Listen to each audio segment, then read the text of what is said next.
For the activity 3.11, that is 3.2.3, that says what happens when metals react with acids. So in this activity we will see about the activity 3.11 and we will discuss it. What it is asked to collect all the samples again, that means you have to collect the samples which you have taken in the previous activity, aluminium, zinc, iron, magnesium and all that, but you have to skip this time sodium as well as potassium. Why? Because the reaction is very vigorous, that is why it is asked that to avoid the sodium and potassium this time. Now clean them with sandpaper. So we will clean the metals which we have taken for the test with the sandpaper. Put the samples separately in different test tubes containing dilute HCl. So this time we have to check with the acids. So here we are taking the acids as a dilute HCl. Why dilute? Because we want to take the reaction very slowly, not very vigorously. That is why we are taking dilute portion here. Now suspend thermometers to check the temperature of the solution. We will test it with the thermometer in the test tube. Now observe the rate of formation of bubbles. Now what we have to do, we have kept the samples in the dilute HCl. We will check it with the thermometer for the temperature. Here we will observe the bubbles formation. So here we have to check that how much the bubbles are forming, in what way the bubbles are forming. So you have to check the intensity. Now which metals reacted vigorously with dilute HCl? It is asked that among the metals or samples you have taken, which metals reacted very vigorously with the dilute HCl and which do not react vigorously. So we know that the metals above the hydrogen in the reactivity series will react very vigorously with the HCl, because the H can be replaced by those metals only which are above the hydrogen element in the reactivity series. So what are they?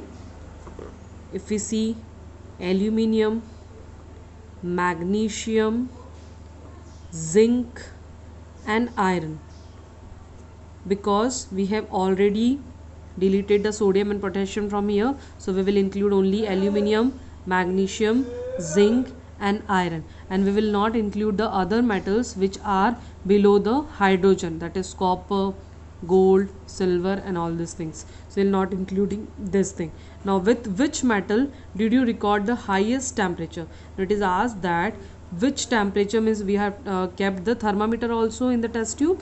Now which metal will show the highest temperature? So here we are including the magnesium, because it is already high in the reactivity series. So this is the correct answer. Now arrange the metals in the decreasing order of reactivity with dilute acid. So here we have to just arrange the metals, that is the samples which we have taken here for the activity, for the previous activity also and this activity, that is on the basis of reactivity series only I am writing. Magnesium, then aluminium comes, after that zinc, then iron, after that copper. So copper is below the iron, and in between this hydrogen is there, that is why the copper is not reacting with HCl. So we have not included this thing here. Okay, so these are the arrangement which we have done. Okay, now check for the equations. For the reactions, if we see the reaction of metals with acids, as if we have seen that in the activities the metals used to react with dilute HCl. So we'll just write that reactions only taking the HCl, or H2SO4 also we can include. So if we see for the sodium, because we have not tested it, but we can write the reaction here. For sodium, if we see acid, that is HCl, what will be the product form? Salt. So how it will form? Na will react with the negative terminal here. So negative terminal is chlorine. So Na positive, chlorine negative will react and it will form a salt, that is NaCl. Now releasing hydrogen gas. hydrogen is always diatomic, so we'll write H2. So here only one hydrogen is here and here 2, so we'll just balance it by keeping 2 here. Now Cl also become 2, so we have to write 2. Sodium also become 2, so we will write 2 here.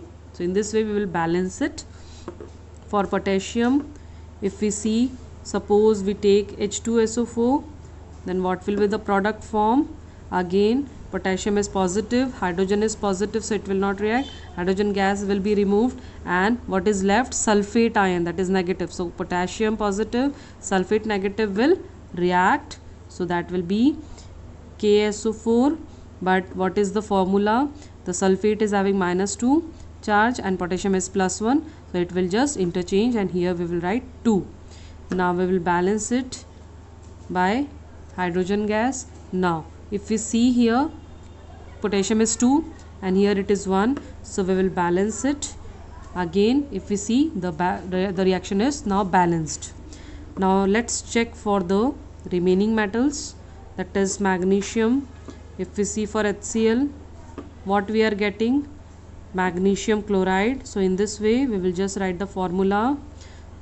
+2 charge of magnesium is shifted to this chlorine, that is why we are writing MgCl2, and Cl is -1, so Mg is not getting anything. Okay, now this is the way to write the correct formula of the compound, so always do this method only. Now H2 gas will be evolved. So in this way we can see. Now we will just put 2 for balancing. Let's check for aluminium, HCl.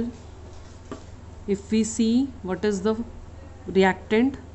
Al, and here Cl. So Al is plus, Cl is minus, so it will come together and form a compound, that is AlCl3. Because of the valency of +3 of aluminium and chlorine is -1, it will interchange and it will become AlCl3. Now H2 gas will be evolved. Let's balance it. Here it is 3 and here it is 2. So what we can write here? We can write here as it is 2. So we'll just, as it is 3, so first we will take the higher one, 3. Now Al becomes, here it is 1, here it is 1.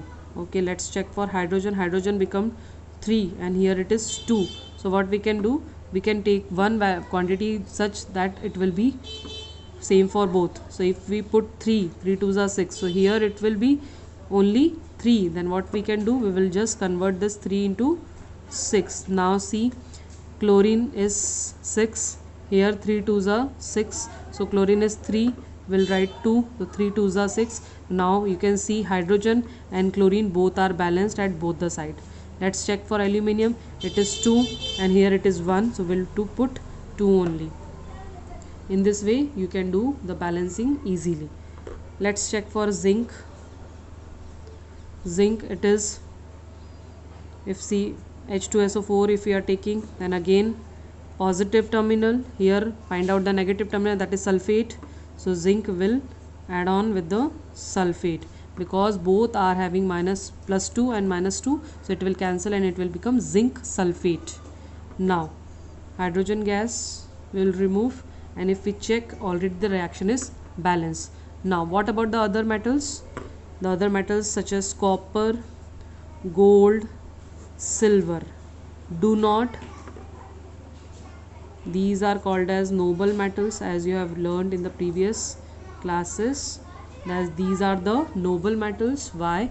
Because they do not react with acids. As you can see, the ornaments are generally made up of gold, silver, not copper, but these are never reacting with acids. As you are wearing, you will not having any side effect of that. So they do not react with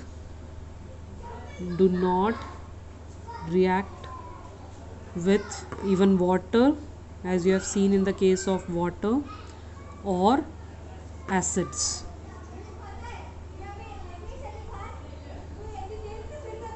Now let's check.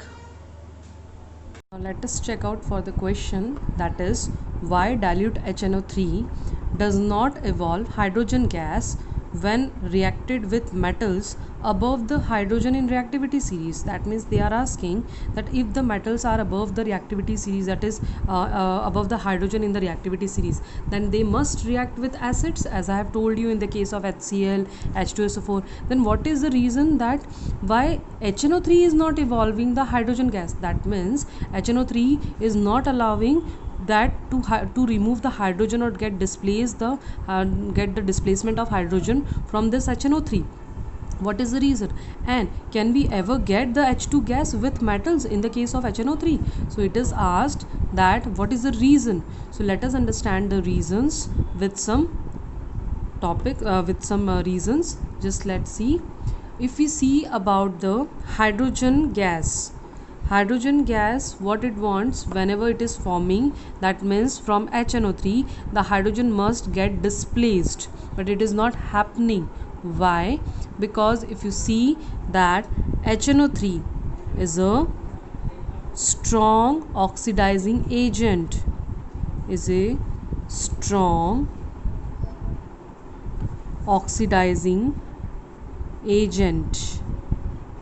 What does it mean?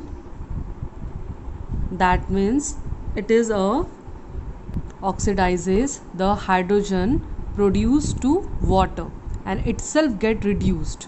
So this is the reason.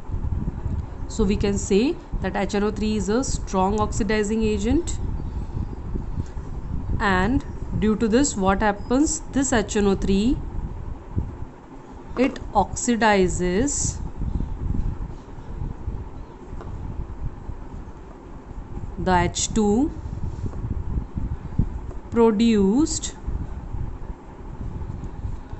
to water. That means whenever this H2 is forming, when we are checking for the reaction, then this HNO3 is supplying the oxygen. Due to this oxidizing property, it is supplying the oxygen, and that oxygen get included with this H2 and it becomes water. So it oxidizes the oxidizes the hydrogen to produce water. That means if we see that any metal, if reacting with HNO3, then what happens with the case of HNO3, that this metal should displace the hydrogen from here, but it is not happening. Why? Because of the strong oxidizing property of this HNO3. This HNO3 is providing the oxygen also along with this hydrogen. So metal is actually, whenever there is a formation, then H2 gas is not forming, rather this H2O is forming, and here metal nitrate is forming.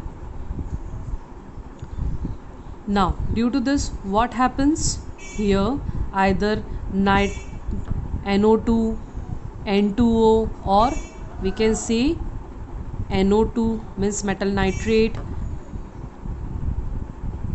nitrogen oxide or dinitrogen oxide. These compounds are formed rather than metal nitrate. So in this way this is converting into these products rather than this, because of the conversion of H2 into H2O. Now if you see, then which metals will react? Now the question is asked, can we ever get the H2 gas with metals? Yes, it is only possible for the case of magnesium and manganese. How? Because these two metals will only react with very dilute HNO3, and they will be evolving the hydrogen gas. So what I said, that only in case of very dilute HNO3, that means only if you are taking HNO3 dilute also, then also you have to dilute it more. So very dilute HNO3 it will become, then only it will evolve the hydrogen gas. Else it is not possible for any other metals to evolve the hydrogen in case of acid, that is HNO3. Thank you.